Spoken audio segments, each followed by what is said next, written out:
On September 4th through the 23rd, 2016, a major event will occur in the Old City of Jerusalem. It will bring together actors, artists, musicians, and persons in the media from around the world. What on earth are they planning to do in Jerusalem? At an event that ends on September 23rd, leaders from Roman Catholic, Muslim, and Jewish communities will gather for one of the longest interfaith services in history, right there in the Old City of Jerusalem, right there where the Lord Jesus walked, right there where the temples once stood. They will offer worship to a God under the banner of ecumenism. It is there they plan to do away with categories of religion and ignore differences. The service will combine 3 monotheistic faiths under one roof in a house of worship for all believers. One part of the event will occur from September 5th through the 11th and will bring together Jew, Muslim, and Christian under, quote, a passion for Jerusalem, in which they can all coexist temporarily under the wings of the Almighty, unquote. Some of the headlines on the website for this event talk about dissolving boundaries and coming together in worship of the same God. Another part of the event will occur from September 12th through the 23rd. The leaders of this event, which is called Makudeshet, will perform an 11-day consecration. If you aren't aware, a consecration happens when somebody performs a ceremony declaring something as holy.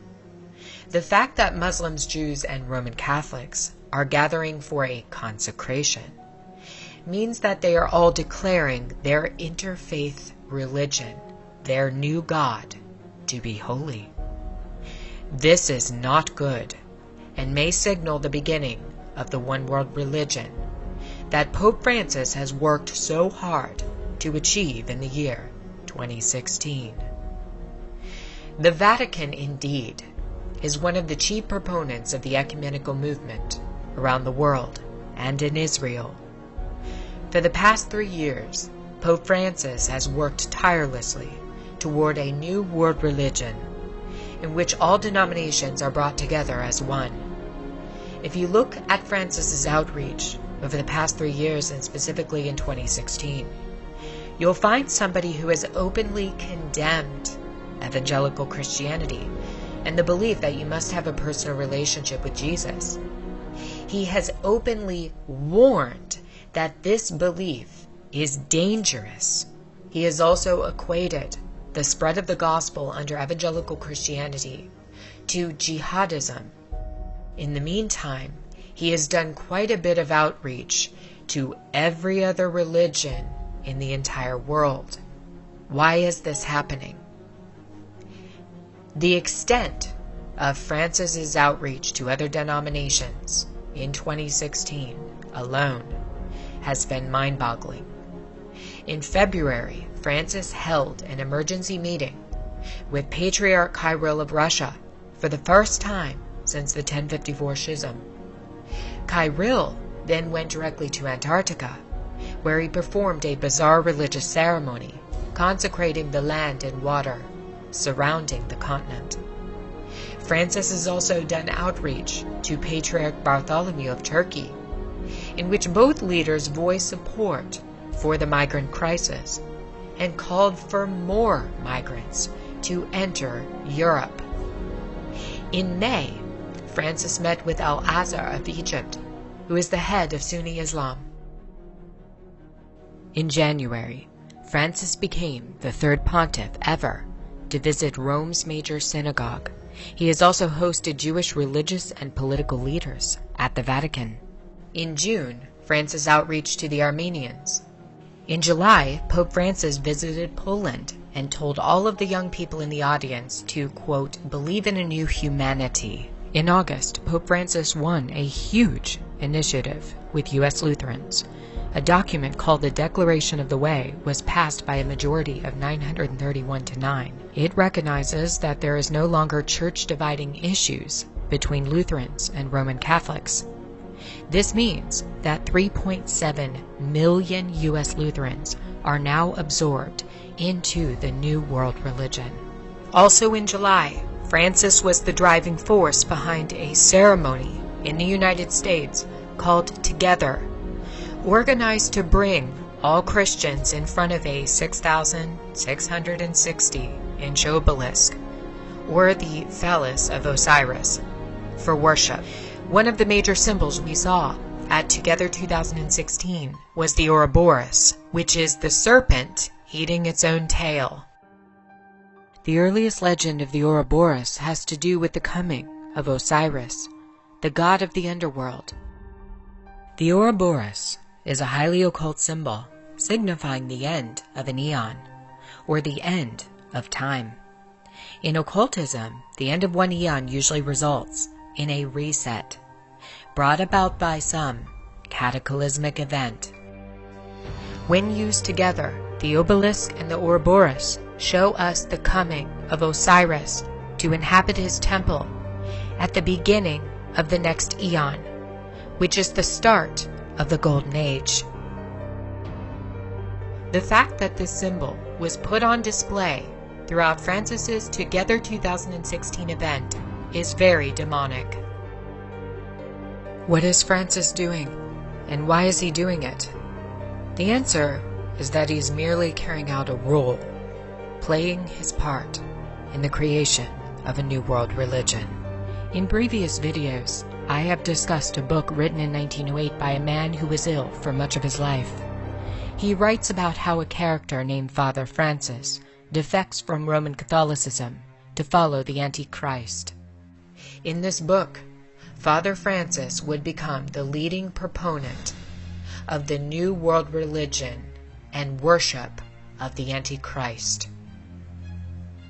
Just recently, Francis has used death of one of his priests in France and an assault on another priest in Belgium to invite Muslims into Christian cathedrals and churches for worship. For the past month, throughout Europe, since the attacks on the Catholic clergy, there has been a major drive by Francis to bring together Muslim and Christian, and his efforts are working. He isn't attempting to evangelize these Muslims and to convert them. Instead, he is allowing them to bring worship of Allah into the churches in Europe. It has been prophesied that a religion of the New World Order would be established. It would dissolve boundaries between faiths. All would come together, united, in worship of the false light. There are Luciferians in history who predicted that Christianity and all religions would eventually collapse, making way for the religion of pure Luciferianism. A couple of these individuals was Luciferian and 33rd degree Grand Wizard Albert Pike, as well as Luciferian Helena Blavatsky. She viewed Christianity as a major challenge to the agenda of unveiling a new world religion. Christianity, in her opinion, would have to be done away with in order to unveil the new religion. We also have warnings from a former Jesuit who was murdered in 1999 that a one-world religion was in the making. It was an ecumenical religion that was being set up for all to follow. Malachi Martin told us a secret in an interview with Art Bell before he died. Luciferians had infiltrated the Vatican and were planning to set up a new religion, one they believed would last for 1,000 years.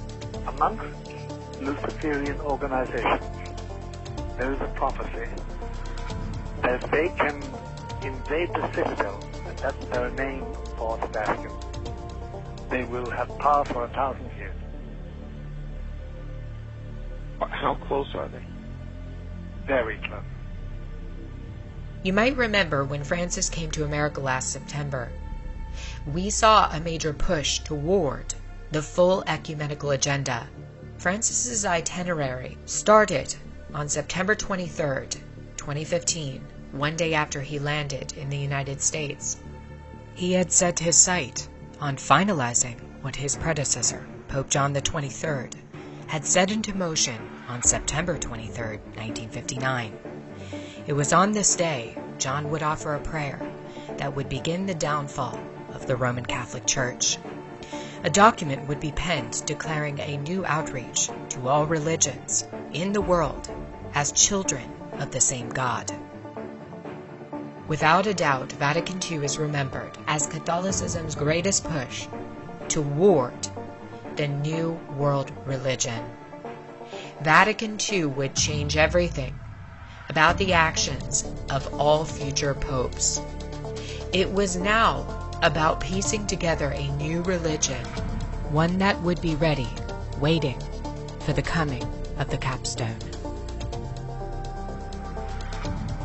Pope Francis is truly preparing that new faith right now for all in the world to become a part of.